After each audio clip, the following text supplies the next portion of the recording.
काजल और ट्विंकल खन्ना को शारीरिक बेवफाई वाली बात पर ट्रोल किया गया। आइए जानते हैं क्या हुआ कि जिसकी वजह से अक्षय कुमार और अजय देवगन की वाइफ काजल और ट्विंकल खन्ना को लोग ट्रोल कर रहे हैं। बता दें कि काजल और ट्विंकल खन्ना के सेलिब्रिटी टॉक शो की एक हालिया क्लिप ने ऑनलाइन बहस छेड़ दी। शो के एक सेगमेंट के दौरान मेहमान जाह्नवी कपूर और करण जौहर दोनों मेज़बानों के साथ से पूछा गया कि क्या वे इस बात से सहमत हैं या उनकी राय में भावनात्मक कोई बेवफाई वाली बदतर बात है, जहां धड़क से अभिनेत्री ने अपना पक्ष रखा और कहा कि जो भी शारीरिक बेवफाई बर्दाश्त नहीं की जा सकती। वहीं करण जौहर, ट्विंकल खन्ना और काजल ने इस बात पर जोर दिया कि यह वास्तव में कोई बड़ी बात नहीं। ट्विंकल ने यहाँ तक कहा कि रात गई बात गई, जो हुआ सो हुआ, आगे बढ़ो। लेकिन जाह्नवी अपनी राय से टस से मस नहीं हुई। यह क्लिप पूरे इंटरनेट पर वायरल हो गई, जहाँ एक और परम सुंदरी स्टार को उनके विचारों के लिए सराहा जा रहा। वहीं दूसरी ओर मेज़बान काजल और ट्विंकल को उनके दृष्टिकोण के लिए कड़ी आलोचना को सामना करना पड़ रहा।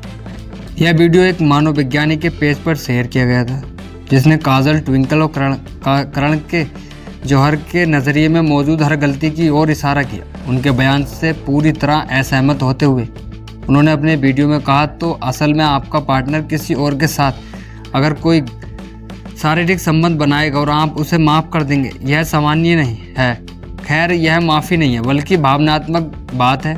जब आप बेवफाई और विश्वासघात को सही ठहराने लगें तो आप अनादर को भी सामान्य बना देते हैं। शारीरिक रूप से धोखा देने से दिमाग का वही हिस्सा सक्रिय होता है जो शारीरिक दर्द के दौरान सक्रिय होता है, इसलिए यह इतना दर्द होता है।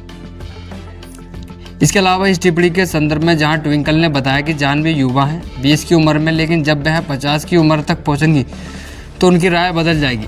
मनोवैज्ञानिक ने कहा कि इसलिए नहीं, यह उम्र यह परिपक्वता के बारे में नहीं, यह सम्मान और सीमाओं के बारे में मौजूद है।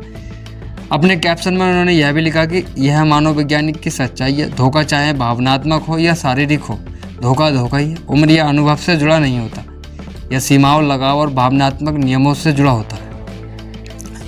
उन्होंने आगे कहा कि धोखाधड़ी को सामान्य मानना भावनात्मक शून्यता को सामान्य मानने जैसा लगता है। यह प्रगतिशील लगता है, लेकिन वास्तव में यह दबी हुई भावनाओं और उससे निपटने की कोशिशों को दर्शाता है। वफादारी का मतलब परफेक्ट होना चाहिए, बल्कि ईमानदार, निरंतर और भावनात्मक रूप से उपलब्ध होना चाहिए।